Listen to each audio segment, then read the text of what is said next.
संघर्ष करो, भुजबळ साहेब तुम संघर्ष करो, भुजबळ साहेब तुम संघर्ष करो। अरे एकच पर्व, अरे एकच पर्व, अरे कोण आला रे कोण आला, अरे कोण आला रे कोण आला। यानंतर तमाम ओबीसी बहुजन समाजाचा आवाज माननीय नामदार भुजबळ साहेब। सगळ्यांनी खाली बसून घ्या शांततेत। मी लवकर संपवणार आहे, जरा 10-15 मिनिटं आपण शांततेने ऐका।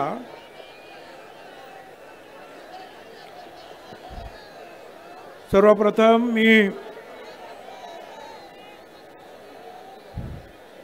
छत्रपती शिवराय महात्मा ज्योतिराव फुले शाहू महाराज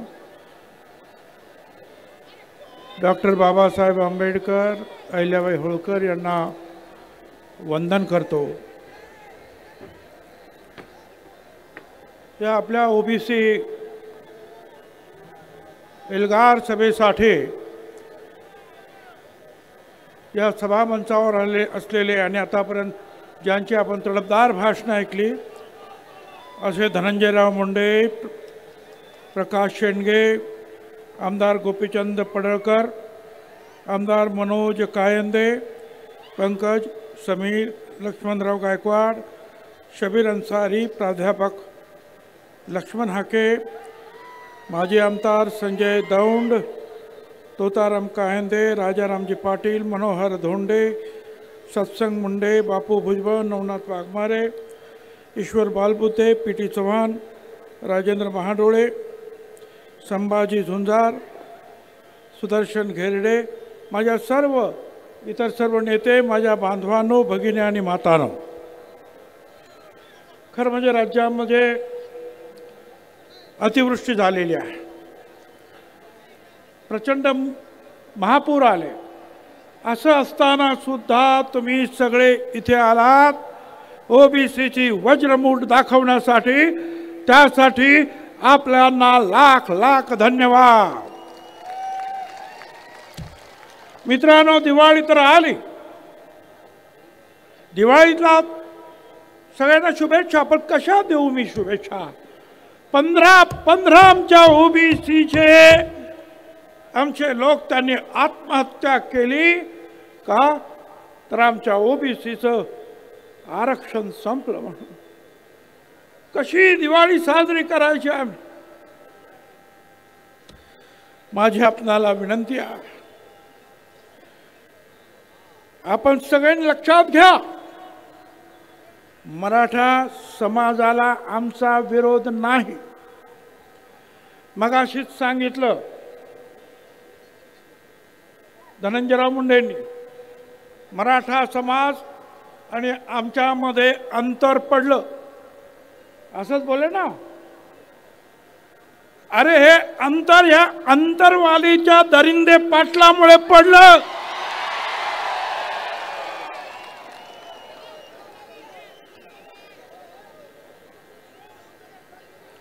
मराठा समाजाला वारंवार आम्ही वेगळ्या आरक्षणासाठी पाठिंबा दिला।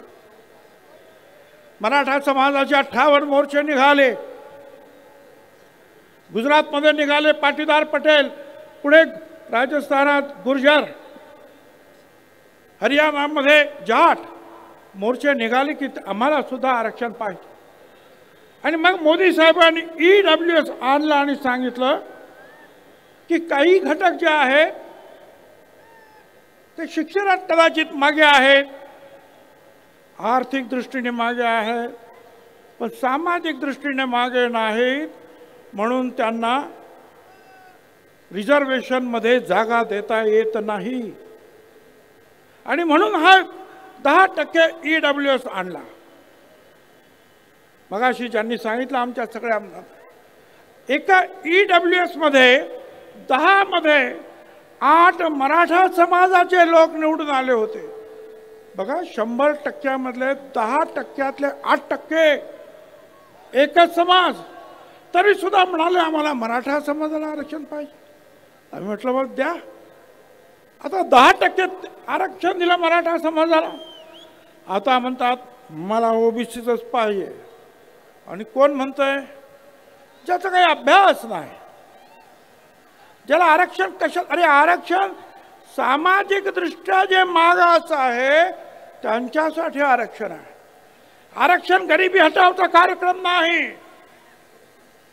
आणि माझ्या सगळ्यात तमाम बांधवांना महाराष्ट्रातील मी आपल्या सगळ्यांना सांगू इच्छितो, हिशोब करा.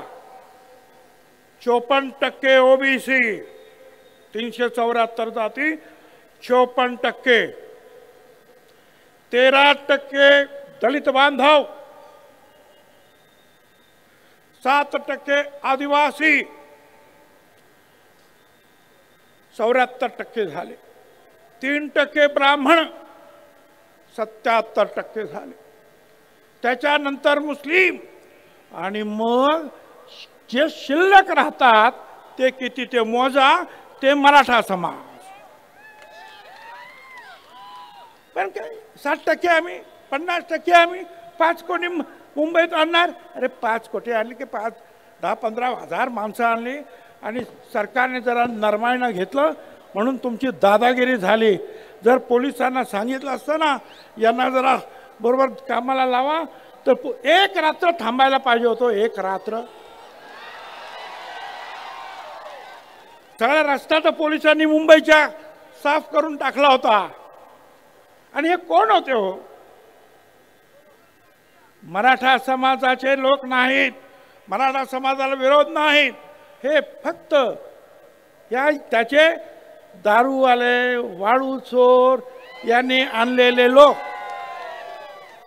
या दरिंदे पाटलाने आणलेले त्याचे ते लोक काय हैदोस घातला. आणि मग आपल्याला कल्पना आहे की घाईघाईने ते देण्यात आलं. अनेकांनी जे आहे स्वर्गीय मुंडे साहेबांचं नाव घेतलं. मुंडे साहेब तर आम्हाला भावाप्रमाणे होते. जनगणनेची मागणी समीर भुजबळ आणि मुंडे साहेब या दोघांनी अख्ख्या पार्लमेंटमध्ये दणाणून सोडली होती. पण काँग्रेस पक्षाच्या प्रणब मुखर्जीने येऊन सांगितलं 100 खासदार उभे राहिले. प्रणब मुखर्जीने सांगितलं आम्ही देतो. सगळे शांत बसले. समता परिषद सुप्रीम कोर्टात गेली होती. आम्ही केस मागे घेतली, पण आमचा घात झाला. कारण जनगणना जी दशवार्षिक होते, जनगणना आयुक्त, कमिशनर, सेन्सस कमिशनर, ती खरी असते. खोटं सांगितलं तर तुरुंगाची सजा आहे. पण प्रणब मुखर्जीने ते केलं नाही. त्यांनी काय केलं? प्रत्येक राज्याला सांगितलं तुम्ही करा. गावचं असेल तर ग्राम विकास खात्यानं करा, शहराचं असेल तर शहर नगर विकासने करा. आणि तिथे आमची फसगत झाली. तिथे गोपीनाथराव पण फसले आणि आम्ही सगळे फसलो. पण आता परत एकदा मोदी साहेबांनी सांगितलं की आम्ही जातगणना करणार. मोदी साहेब, आमची तुम्हाला हात जोडून विनंती आहे, दशवार्षिक जनगणनेबरोबरच जातगणना झालीच पाहिजे. अरे गोपीनाथरावांनी सुद्धा सांगितलं, अरे आमच्या तुम्ही बकरे, मेंढ्या, शेळ्या त्याची सुद्धा जनगणना करता, आमची सुद्धा जातगणना करा. ते आता करा. आणि हे आम्ही जे सांगायला इथे काही आलो तर एक काळतोंडे नावाचा कोणतरी, तो काळतोंडे म्हणतो छगन भुजबळ कसा येतो इकडंच ते बघतो. अरे काय तू बघतो, काय बघणार आहेस तू रे? अरे असे खूप झेलून झाले. आणि त्या सगळ्यांना सांगतो, उडवाच मान माझी माझा नकार नाही. उडवाच मान माझी माझा नकार नाही. इतकीच शर्त आहे मी वाकणार नाही. धोका जरी मला रस्त्यात दुश्मनांचा मागे फिरावयाचा विचार कदापि नाही. तू काय रे काळ तोंड्या मला थांबवतो. झालं. ह्या 2 सप्टेंबरला एक जी.आर. निघाला.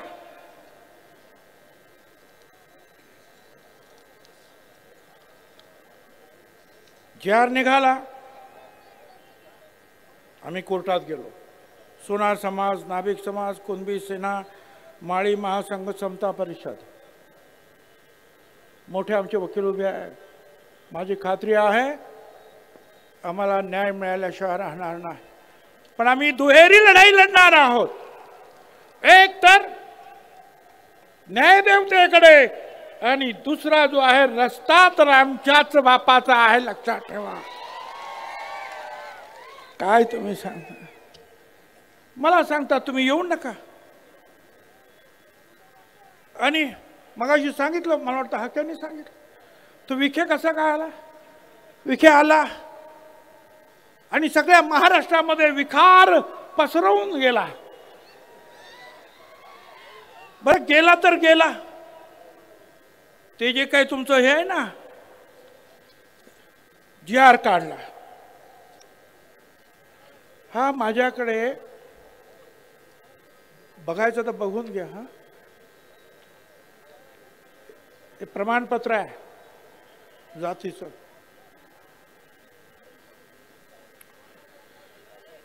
तीन तारखेला 3 ऑक्टोबर 25ला सकाळी अर्ज केला. 3 ऑक्टोबर 25ला सकाळी अर्ज केला. त्याच दिवशी 3 तारखेला त्याच दिवशी संध्याकाळी जात प्रमाणपत्र मिळालं. अरे 8-8, 10-10 महिने लागतात. एवढे फास्ट कसे झाले तुमचे हे अधिकारी? हे सगळे जे आहेत अनेक सर्टिफिकेट त्याचे चेक झाले सकाळपासून संध्याकाळपर्यंत. मिळायला पाहिजे तर दाखवायला तयार आहे मी. हे पहा माझ्या हातात. मी सीएम साहेबांना सांगितलं, मी तुमच्या त्या आपल्या महसूल मंत्री बावनकुळेंना सांगितलं, म्हटलं एवढे फास्ट अधिकारी कधीपासून जन्माला आले या देशात? आम्हाला 10-10 महिने लागतात, याला 10 तासात. हे जर थांबवलं नाही ना तर लक्षात ठेवा, आपणच सांगितलं ओबीसी आमचा डीएनए आहे. हा डीएनए कधी सर्कल काही सांगता येणार नाही. बरं या सीएम या विखेंनी बाबा दिला, त्याच्या हातामध्ये एक प्रमाणपत्र म्हणजे जी.आर. दिला. आणि आपण सगळ्याच्या पोलिसांची भरती असेल, शिक्षकांची भरती असेल, कुठे भरती असेल, आपण काय असतो पात्र व्यक्तींना नेमण्यात यावे. त्याच्यात म्हटलं होतं पात्र मराठा समाजाच्या व्यक्तींना नेमण्यात यावं. याने काय सांगितलं या दरिंदे पाटलाने? त्या विखेला म्हटलं तुम्ही इथं बसा, हा पात्र शब्द काढून या. 1 तासामध्ये पात्र शब्द काढला आणि मराठा समाजाला आरक्षण देण्यासाठी असं करा. कुठला कायदा? हायकोर्टाचे सगळे माझ्याकडे इथं सगळे निर्णय आहेत हायकोर्टाचे सहित. मराठा कुणबी या 2 वेगळ्या जाती आहेत. हायकोर्टाचा निर्णय. दुसऱ्या याच्यामध्ये म्हटलेलं आहे की मराठा आणि कुणबी एकच जात आहे असे मानणे हा सामाजिक मूर्खपणा आहे, हायकोर्ट म्हणता. अरे कसं काय तुम्ही देता? आणि इथे सुप्रीम कोर्टाने सुद्धा सांगितलं की मराठा समाज सामाजिक दृष्ट्या मागास नाही. त्यांना आरक्षण देता येणार नाही हे त्यांनी सुद्धा सांगितलं. मग कसं काय तुम्ही देता? आणि त्यावेळेला सीएम कुठे होते? सीएम नागपूरला. इथे यांनी निर्णय घेऊन टाकला, पात्रपण शब्द काढून टाकला. सीएम ना मला सांगायचं आहे, सावधान, ही जी मंडळी आहेत ना, ही तुमच्या वाईटावर आलेली आहे, तुम्हाला अडचणी निर्माण करणार आहेत. त्यांचं टार्गेट ओबीसी नाहीये, त्यांचं टार्गेट देवेंद्र फडणवीस आहे, लक्षात ठेवा. या सगळ्या बीजेपीच्या सगळ्या नेत्यांना सांगतोय, आज तुम्हाला ओबीसीच्या ताकदीवर 125 135 आमदार मिळाले. त्या ओबीसीवर जर अन्याय कराल तर ओबीसी आज दूध खुळे राहिलेले नाहीत, लक्षात ठेवा. त्यामुळे लवकरात लवकर याच्यामध्ये आपल्याला मार्ग काढावा लागेल. काही लोकांनी तर एक पत्र पाठवलेत लोकांना, मी कुणबी आहे, ज्यांना कोणाला सर्टिफिकेट पाहिजे असेल त्यांना मी देऊन टाकतो की हा कुणबी आहे म्हणून. बघा, फिरतंय सगळीकडे. अरे कुठलाही नागपूरचा एखादा कुणबी किंवा कुठला, आणि तो आपल्या कोल्हापूरला सांगणार की हा माणूस कुणबी आहे. काय आहे? अरे कायदा आहे की नाही? मी आता नागपूरचा निघाला म्हणून सांगितलं, नागपूरचं मला आठवलं. नागपूरला मोर्चा काढला, वडेट्टीवार साहेबांनी काढला, आमचा विरोध नाही. इथेच अंबडला पहिल्यांदा वडेट्टीवार साहेब आले आणि त्यांनी सांगितलं की पक्ष वगैरे बाजूला, हा पिवळा झेंडा हा एकत्र घेऊन आपण जाणार आहोत, लढणार आहोत. परत आमची दुसरी रॅली झाली हिंगोलीला, त्यांना बोलवलं, काय माहिती प्रेशर आले, येतो म्हणून सांगितलं, आलेच नाही. नगरला बोलवलं, अरे या, आलेच नाही. पंढरपूरला रॅली, अरे या, आलंच नाही. अनेक रॅली झाल्या, बीडला झाले, अरे या, नाही आले. कुठला प्रेशर तुमच्यावर होतं? तुम्ही सांगितलं होतं ना की आम्ही ओबीसीला तुमच्या बरोबर राहणार, मग का नाही राह? मला काही आमच्या ज्या संपादकांनी फोन केला, तुम्ही का नाही आलात नागपूरच्या रॅलीला, का नाही आलात सांगू? ऐका रे तो व्हिडिओ, जरा लावा तो व्हिडिओ असेल तर. आवाज द्या, आवाज.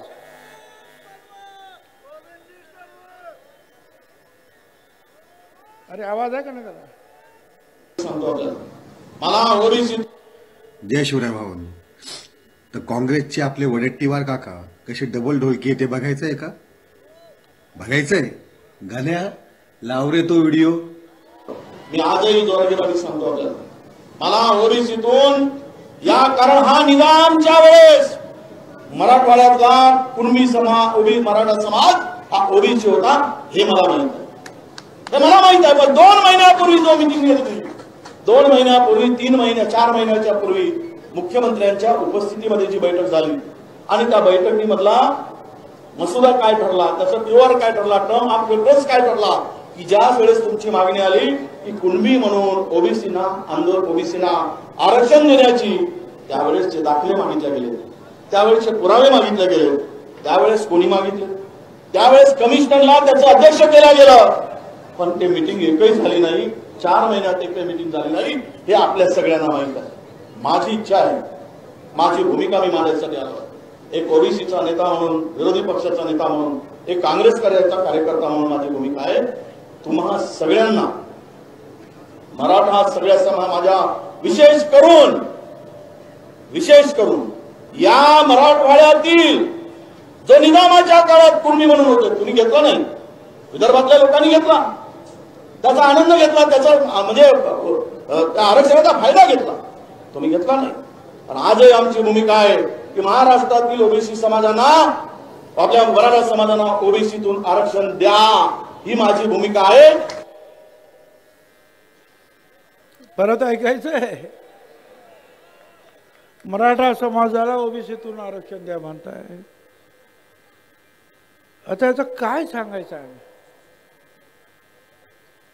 हे सगळं जे आहे फिरतंय, सगळं व्हायरल होत आहे. वडेट्टीवार एकच मुद्दा घेऊन तुम्ही उभे राहा, आम्ही तुमच्या बरोबर आहे. पण जरांगीच्या तिथे जाऊन एक बोलणार, मराठा समाजाला आरक्षण दिलंच पाहिजे म्हणून. अंबडच्या मीटिंगमध्ये येऊन तुम्ही सांगा आम्ही तुमच्या बरोबर आहोत, नंतर आमच्याकडे आमचा परत पाठ फिरवणार. हे कसं काय शक्य आहे? आणि म्हणून मी त्यांना सांगितलं, त्या संपादकांना, बघा हे व्हिडिओ, तासाला जर तुम्ही बदलायला लागलात तर ओबीसी समाजाचा घात होईल. तुमचं लक्ष, मी पक्षासाठी काम करत नाही इथे, हे कुणी पक्षासाठी काम करत नाही. आम्ही इथे ओबीसी साठी काम करतो. आम्ही पक्षाच्या दावणीला बांधले गेलो नाही. पक्षाच्या वेळेला आम्ही पक्षाचं काम करू, पण ओबीसीचं आल्यानंतर फक्त ओबीसी साठीच लढणार. तुम्हाला राजकारण करू नका. तुम्ही फक्त तिथे देवेंद्र फडणवीसला काढा, देवेंद्र फडणवीसला काढा. अरे तुम्हीच तर म्हणाला होतात ना मराठा समाजाला आरक्षण द्या, आणि परत म्हणतात देवेंद्र फडणवीसला काढा. तुमचं राजकारण आहे. ज्यांनी हे दिलं, हे सगळं केलं, त्या विखेंचं नाव घ्या ना, ते नाही. त्याच्यातून तुमचं राजकारण डोकावत आहे. मेहरबानी करा. मला माहिती आहे की तुमच्या सगळ्या पूर्ण मतदारसंघामध्ये ओबीसी आणि मागासवर्गीय आहे. तुमचे नेते सुद्धा ओबीसी बद्दल आता चांगलं बोलतात, आणि तुम्ही वारंवार जर बदलत असाल तर हे चालणार नाही. माझी आपणा सगळ्यांना हात जोडून विनंती आहे. मगाशी मी सांगितलं की सगळे तुम्हाला सगळ्यांना माहिती आहे. पात्र शब्द सुद्धा काढले, काय काय काढलं मागे सुद्धा मी सांगितलं. अहो खोडाखोड हे अशी, हे सगळं मी दिलं, हे सगळ्या मुख्यमंत्र्यांना सुद्धा दिलं. हे बघा, हे कसे काय तुम्ही पत्रकारिता देत आहेत? मराठ्याला कू लावतात. कू मराठा, मराठा कू. अरे काय चाललंय? सगळं खाडाखोड करून हे सगळं थांबवा, नाही पेक्षा मोठी अडचण निर्माण होईल. लढाई तर आम्ही लढणार आहोत, कोर्टात पण लढणार, सगळीकडे लढणार, परंतु राजकीय लढाई सुद्धा आम्हाला कदाचित लढावी लागेल. आतापर्यंत आमच्या ज्या नेत्यांनी सांगितलं, त्यांनी सांगितलं ना धनंजय पाटलाने की ओबीसीना पाडा, तोच आदेश आम्ही सुद्धा देऊ शकतो की जे जे ओबीसीच्या मुळावर उठलेले असतील, ते कुणाही समाजाचे नेते असू दे, त्यांना धारा शिवके आडवे करा, त्यांना आडवे करा, एवढंच तुम्हाला मी सांगतो. निवडणुका आता येतात, निवडणुका येतात, लहान लहान निवडणुका येतात, एवढंच करा. धनगर उभा राहिला तर माळी नको, माळी उभा राहिला तर तिथे वंजाळ नको. एका विरुद्ध एक लढा, विजय तुमचा आहे. दलित, आदिवासी, मुस्लिम सगळ्यांना एकत्रित घ्या, विजय तुमचा आहे. जर तुम्ही अशा रीतीने जर लोकांना मार्गदर्शन करत असाल तर आम्हाला सुद्धा ते करताय. एका मोठ्या नेत्यानं मला फोन केला विरोधी पक्षाच्या, की आम्ही जरंगीला त्या दरिंदीला भेटायला गेलो तर तुम्ही आमच्यावर टीका करता, आणि तुमचे हे विखे पाटील कारण नसताना परत परत जात आहेत, तेव्हा तुम्ही का गप्प बसतात? मला त्यांना सांगायचं, आम्ही त्यांना सुद्धा सोडणार नाही, गप्प बसणार नाही. आणि या बीजेपीच्या नेत्यांना सुद्धा सांगतोय, तुमच्या लोकांना आवरा, तुम्ही आता केलात ना, आम्ही कोर्टात लढू. तुम्ही अशा उलटे सुलटे आदेश दिलेत ना, आम्ही रस्त्यावर लढू, आम्ही निवडणुकीत लढू. नाहीतरी आतापर्यंत तुमच्या पाट्या उचलल्यात ना रे आम्ही. एक दिवस असा येईल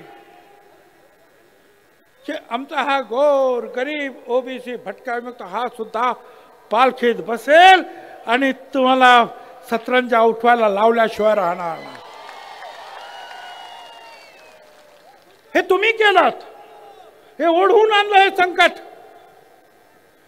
मराठा समाजातील नेत्यांना मी जेव्हा सांगतो अरे बोलायच्यावर, सगळे एकदम मूग घेऊन बसलेले आहेत. त्याचा अभ्यास नाही, आरक्षण कशासाठी हे खातात हे माहित नाही. तो सांगतो आणि तुम्ही टाळ्या वाजवता, गप्पा बसता फक्त राजकीय फायद्यासाठी. तुमचा राजकीय फायदा जर त्याच्यात असेल तर राजकीय नुकसान कसं करायचं हे सुद्धा मला माहिती आहे. हे तुम्ही लक्षात ठेवा. आतापर्यंत खूप आम्ही सहन केलं, पण जेव्हा आम्हाला कळलं चुप रहकर क्या मिलता है आखिर, चुप रहकर क्या मिलता है आखिर, दिल का दर्द ही बढ़ता है, उठानी पड़ती है आवाज जब पानी सर के ऊपर चढ़ जाता है. आम्ही आतापर्यंत गप्पा बसलो, जाऊ द्या जाऊ द्या. अरे किती गप्पा बसायचं. त्यांनी बोललं तर ते चालतंय. मी 374 जातींसाठी बोललो आणि आम्ही बोललो सगळे, तर आम्ही जातीवादी. अरे आम्ही सांगतो का की तुम्ही बाबा तुमचं वेगळं घ्या, आमच्या आरक्षणाला धक्का लावू नका. आणि हे काय सांगणार, अहो तुमच्या आरक्षणाला कुठे धक्का लागला, धक्का लागला. आज इथे लाखो लोक बसलेले आहेत, जेवढे आत आहेत ना तेवढे बाहेर आहेत. हे तुमचे ड्रोन फिरतायत, दाखवतायत. आता मला सांगा, या 1,00,000-2 लाखांमध्ये आणखीन 2 लाख जर इथं टाकले तर आमच्या मानगुटीवर बसतील का नाही? तुम्ही काय सांगणार? तुम्हाला बाहेर नाही काढलं, फक्त तुमच्या मानगुटीवर यांना आणून बसवलं. काय वेडे समजले का रे आम्हाला तुम्ही? अख्खं आयुष्य गेला हे लढण्यामध्ये, आम्हाला मूर्ख समजू नका. एक आवाज जर बंजारा समाजाने दिल्याबरोबर आदिवासी समाज उठला. मला त्याबद्दल जास्त काय बोलायचं नाही, पण आम्ही मात्र गप्पा बसायचा आहे आणि मराठा समाजाला आमच्या बोकांडी बसून घ्यायचा आहे. कुठला न्याय आला? ईडब्ल्यूएस तुम्ही घेणार, मराठा आरक्षण तुम्ही घेणार, ओबीसी मध्ये तुम्ही घेणार. अरे महाराष्ट्र काय 7-12 दिला का रे लिहून तुमच्या? छत्रपती शिवाजी महाराजांचा महाराष्ट्र, हे सगळे जे आहेत ना माझ्या मागे बसलेले, यांचेच पूर्वज लढले. अरे बेरड समाजाचा आमचा बहिर्जी नाईक होता जीवा म्हणून वाचला शिवा जिजामाता म्हणाला. तो आमचा नाभिक समाज जेव्हा महालेचा शिवा काशीचा ब्राह्मण समाज सुद्धा लढला. बाजी प्रभू देशपांडे, रायबा महार लढला, मुस्लिम सरदार लढले. आणि आज तुम्ही शिवाजी महाराजांचं नाव घेऊन, मगाशी सांगितलं आमच्या राजाराम पाटलांनी, हा आगरी कोळी समाज महाराजांनी पहिला आरमार निर्माण केलं या देशात आणि सागरी सरहद्द त्याचं रक्षण केलं. ते सगळे आज परांगण होणार आणि ते पण तुम्ही शिवाजी महाराजांचं नाव घेणार आणि आमच्या लोकांना मारणार, डोकी फोडणार. पोलिसांना माझं सांगणं आहे, प्रत्येक वेळेला मला फोन करावा लागतो, अरे आमच्या लोकांचं डोकं फोडलं, काहीतरी करा, केस घ्या. आणि मग SP म्हणता बरं बरं बघतो मी. अरे बघता काय, जर असेच तुम्ही बघत राहिलात तर एक दिवशी ना हे असे सगळे जे आहेत हे मधमाशाचं पोहळ जे आहे असंच उठल्याशिवाय राहणार नाही आणि मग मात्र तुम्हाला बघतो बघतो म्हणायची सुद्धा सोय उरणार नाही.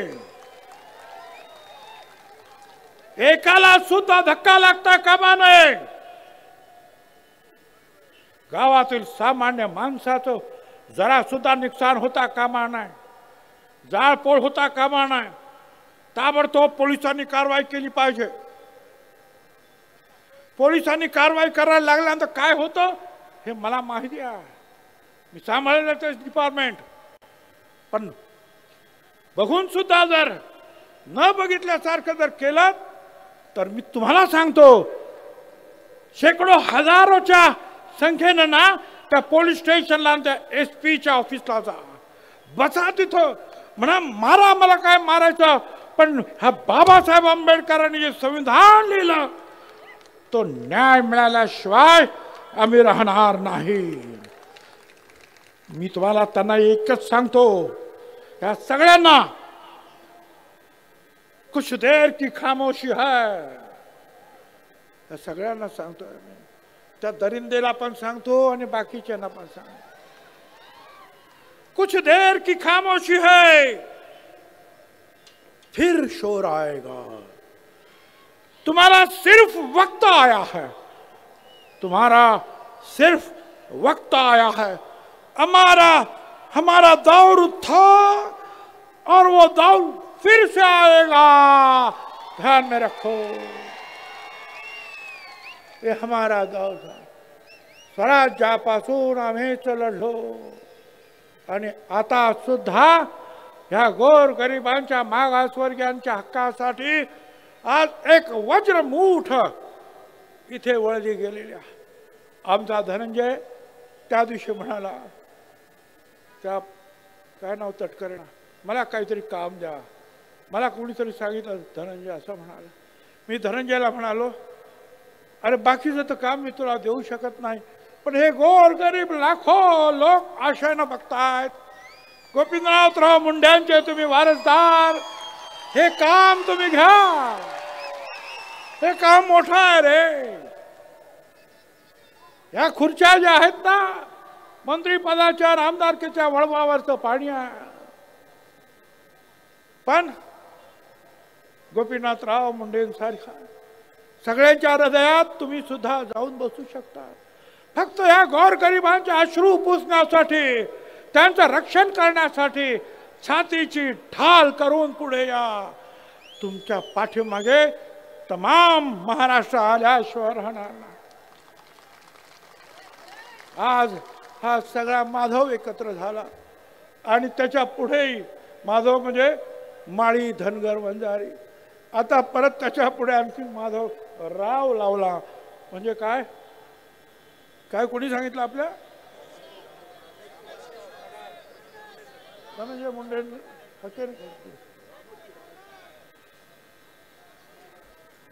तर यांना सुद्धा सगळ्यांना बरोबर घ्या. वेगवेगळ्या 374 जाती आहेत. आमचा भटका आहे. अरे काय भटका म्हणजे किती मर्यावाले देवी घेऊन जाणारे या गावातून त्या गावातून पालं घेऊन जाणारे काय करायचं.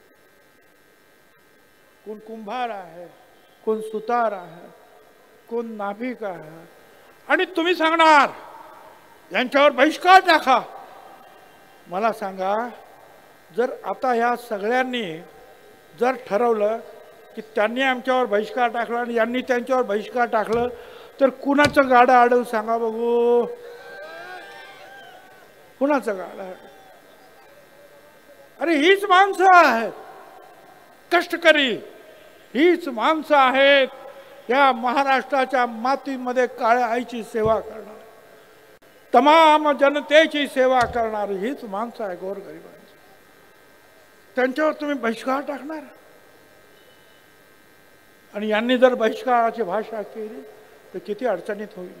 म्हणून मी सांगतो अजूनही सांभाळा. त्या दरिंदे पाटलाच्या पाठीमागे मराठा समाज त्यांनी आवाज उठवला पाहिजे की आम्हाला याचं नेतृत्व मान्य नाही. गावागावामध्ये लढाया लावणारा, समाजामध्ये दुश्मनी पसरवणारा हा दरिंदे, याला परत याचा आवाज बंद करण्यासाठी आम्हाला सांगू नका. मराठा समाजानेच हे काम केलं पाहिजे. आणि आपल्याला कल्पना आहे, यशवंतरावांपासून सगळ्यांनी आतापर्यंत जे जे मुख्यमंत्री झाले त्या सगळ्यांनी या सगळ्यांना जवळ घेऊन राज्य केलं. छत्रपती शिवाजी महाराजांनी राज्य केलं सगळ्यांना घेऊन. याच पावलावर पाऊल टाका, एवढंच मला सांगायचं आहे. आणि पुन्हा एकदा सांगतोय की येणाऱ्या निवडणुकीमध्ये ज्यांनी ज्यांनी तुमच्या विरोधात भूमिका घेतली त्यांना बरोबर डोक्यात ठेवा आणि त्यांचा बरोबर हिशोब करा. धन्यवाद. जय हिंद, जय महाराष्ट्र.